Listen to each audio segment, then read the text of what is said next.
नमस्कार।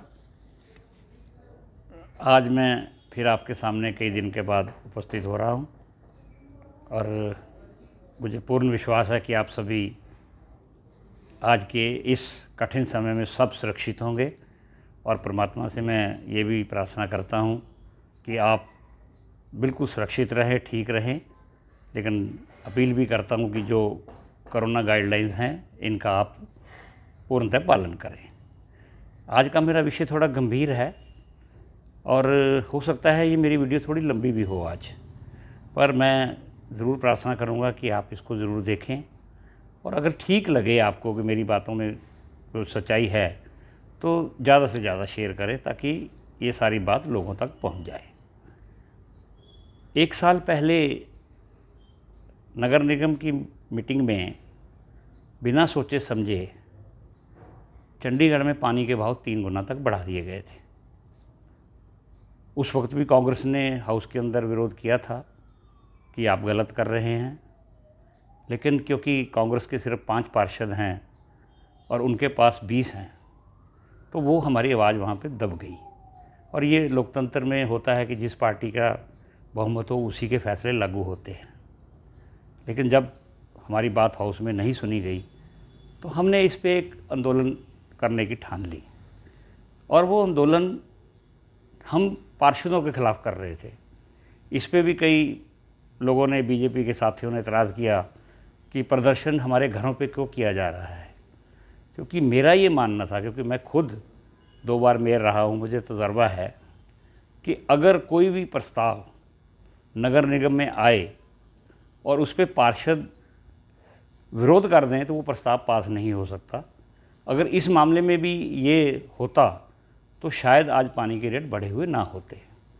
और दूसरा मेरा कारण था कि उनके घरों का घेराव करने का, कि जहाँ से वो चुन के आए हैं वहाँ की जनता को भी पता लगे कि हमने किन किन को चुना है और वो जाके नगर निगम में क्या हमारे हित की बात करते हैं या हमारे विरोध की बात करते हैं। इससे शायद कुछ हमारे बीजेपी के साथियों को बुरा भी लगा था। उन्होंने धमकियां भी मुझे भेजी कि हमारे घर आके दिखाओ, हम टांगे तोड़ देंगे, आओगे अपने पैरों पे, जाओगे एम्बुलेंस में, ऐसे शब्दों का भी इस्तेमाल किया। लेकिन इससे मैं डरने वाला नहीं था। हमने आंदोलन को बखूबी चलाया। उसके दबाव के कारण ही शायद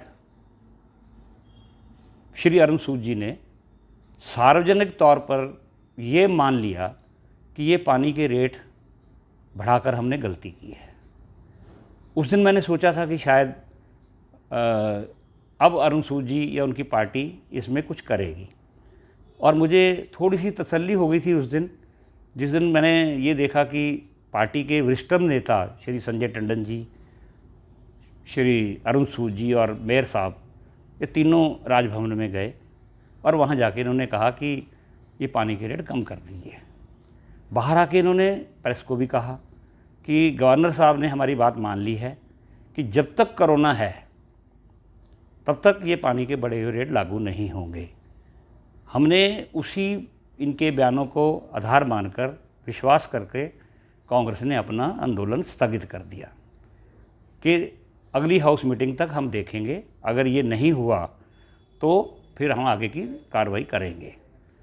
लेकिन कल जो कुछ मीटिंग में जानकारी दी गई, मैं समझता हूँ कि जनता के साथ एक फिर बहुत बड़ा धोखा किया गया। कल साफ तौर पर कह दिया है वही बात कि हमने तो प्रस्ताव पास करके भेज दिया, अब एडमिनिस्ट्रेटर साहब जाने, ये उनकी मर्ज़ी है।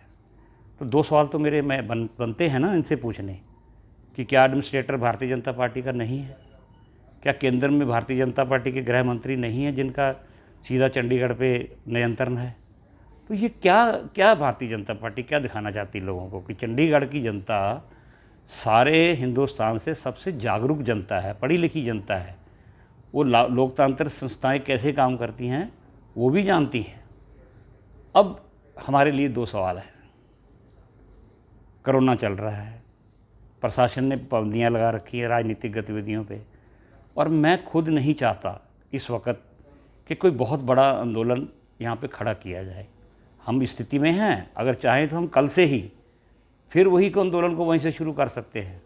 अभी भी हमने कई भारतीय जनता पार्टी के पार्षदों के घर नहीं गए, लेकिन मैं एक जिम्मेदार पार्टी का अध्यक्ष होने के नाते और एक नागरिक होने के नाते मैं नहीं चाहता कि आज हमारी वजह से आम जनता को सुविधा हो। प्रशासन को जो तैयारियां कोरोना के काम में लगी हुई है उनका ध्यान हम बटाएं, उनको सुविधा दें, लेकिन क्या हमें चुप करके बैठ जाना चाहिए? एक बड़ा सवाल है, क्योंकि ये छोटी बढ़ोतरी नहीं है। मैंने बहुत सी कारपोरेशनों के जानकारियाँ ली हैं, 3 गुना रेट शायद भारत के इतिहास में किसी भी प्रदेश की सरकार ने या नगर निगम ने नहीं बढ़ाए होंगे। एक वाजिब होता है कि आप 5% बढ़ा लीजिए, 10% ज़्यादा से ज़्यादा बढ़ा लीजिए। ये तो जो अगर आपके बिल आएंगे, आपको बिल तो आने शुरू हो गए, आपको लगा होगा कि जिनका 2000 का बिल आ रहा है अब 6-7 हज़ार का आ रहा है। 100 रुपये जिन गरीब आदमियों को फ्लैट का रेट जाता था उनको 600 रुपये जाना शुरू हो गया है। तो क्या करें आगे? क्या कोरोना की वजह से हम चुप करके बैठ जाएं? अब मैं इसलिए आपसे आज मिल रहा हूँ, बात कर रहा हूँ कि अब समय आ गया है कि इसको ये ना समझा जाए कि ये किसी पार्टी विशेष का आंदोलन है, ये जनता का हित की बात है। तो मैं प्रार्थना करना चाहता हूँ इस वीडियो के द्वारा सभी राजनीतिक पार्टियों से, जो सभी सामाजिक संस्थाएं हैं, रेजिडेंट वेलफेयर एसोसिएशंस हैं, कर्मचारी यूनियंस हैं, और भी जो लेबर क्लास के लोग हैं, क्योंकि सबसे ज़्यादा बार जो है इसको मिडिल क्लास पे पड़ी है। अब जो मध्यम मार्ग से हैं लोग उनको ज़्यादा फर्क नहीं पड़ता, कोई अमीर आदमी उसको 2 का 4 पड़ जाए, लेकिन जो चंडीगढ़ शहर है इसमें से 12 लाख की आबादी में से 10 लाख आबादी जो है वो मिडिल क्लास की है, और इतना बड़ा बिल देना किसी के बस में नहीं है। लोग त्राही त्राही कर रहे हैं। अब भारतीय जनता पार्टी शायद नशे के उसमें सत्ता के नशे में चूर है, वो सुनने के लिए तैयार नहीं। तो इसमें ये सबसे बड़ा हमारे पास हथियार है कि आप सब और मैं मिलकर इस मामले के विरोध में आवाज़ उठाएं। और उस आवाज़ के तरीके हो सकते हैं, आज सड़कों पे तो हम उतर नहीं सकते, उसमें आप रेजिडेंट वेलफेयर एसोसिएशन के जो हमारे अध्यक्ष हैं उनसे मेरी प्रार्थना है कि अपने अपनी एग्जेक्टिव में वो प्रस्ताव पास करें, अपने अपने एरिया के पार्षदों को वहाँ जाके मांग पत्र दें, और जो दूसरे हैं वो बड़ी संस्थाएं हैं वो प्रेस कॉन्फ्रेंसेस करें। आवाज़ जनता तक पहुंचनी चाहिए। अगर हो सके तो सिग्नेचर कैंपेन भी इस पे चलवाइए, ताकि उनको पता लगे कि चंडीगढ़ की जनता इसमें क्या चाहती है। क्योंकि इस बढ़ोतरी के कारण रेट कम नहीं हुए, 3% इस 1 अप्रैल से और बढ़ के आएंगे। उस प्रस्ताव में ये भी प्रावधान है कि हर साल 3% बढ़ेंगे, 5 साल के बाद ये रेट 1.5 गुना और हो जाएंगे।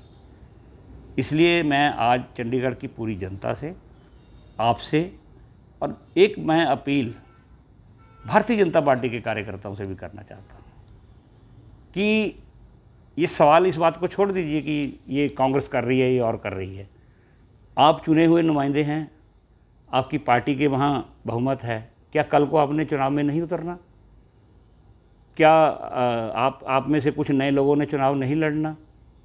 जनता माफ़ करने वाली नहीं है, ये सब समझ रही है। आज आप चुप रह जाएंगे, आप अपनी पार्टी के अंदर, और हो सके तो पार्टी के अंदर भी विद्रोह करिए, उठाइए बात। जनहित की आवाज़ उठाना कोई पार्टी मना नहीं करती। मैं पार्टी का अध्यक्ष हूँ, मैंने अपने कार्यकर्ताओं को खुली बात कह रखी है कि अगर आपको लोगों के हित में जाके पार्टी की नीतियों को थोड़ा हटके भी बात करनी पड़ी तो करिए। हम क्योंकि हमारे लिए जनता सर्वोपरि है, हम अपने आप को सर्वोपरि नहीं मानते।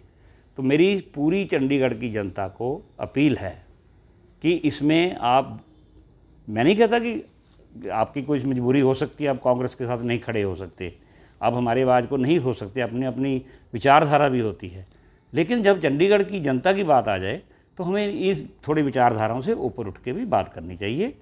मैं आपको विश्वास दिलाता हूँ कि कोरोना काल में जल्दी हम इसमें निकलें। अगर भारतीय जनता पार्टी इसमें कोई फैसला नहीं लेगी तो पहले से भी बड़ा आंदोलन करने की स्थिति में अब हैं हम। तो मेरी आपसे प्रार्थना है कि स्थितियाँ शहर की ख़राब ना हों, किसी राजनीतिक पार्टी को मजबूर होकर ना करना पड़े।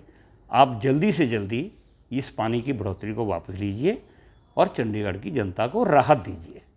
हमारा काम जनता को राहत देना है, उनका गला काटना नहीं, उनके घरों के बच्चों की रोटी छीनना नहीं।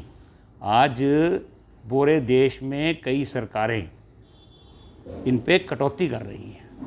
आप ही की सरकार ने दूसरी यूटी है जम्मू कश्मीर, मैंने बार बार याद दिलाया है, वहाँ पर उन्होंने पानी के रेट 50% कम किए हैं, बिजली के रेट कम किए हैं, बहुत सी सरकारों ने कैश इंसेंटिव दिए हैं। यहाँ कुछ नहीं हो रहा। तो मैं फिर आपसे बात करूँगा, बहुत से विषय और हैं। नगर निगम में क्या क्या हो रहा है, क्या गलत काम किए जा रहे हैं, अब समय है, सब आपसे मिलते रहेंगे। एक बार फिर पुनः इस आशा के साथ कि हम इस कठिन समय से सब चंडीगढ़ के निवासी स्वस्थ रहें, ठीक रहें, सुखी रहें, हमारा परिवार खुशी रहे। आपका बहुत बहुत धन्यवाद। जय हिंद।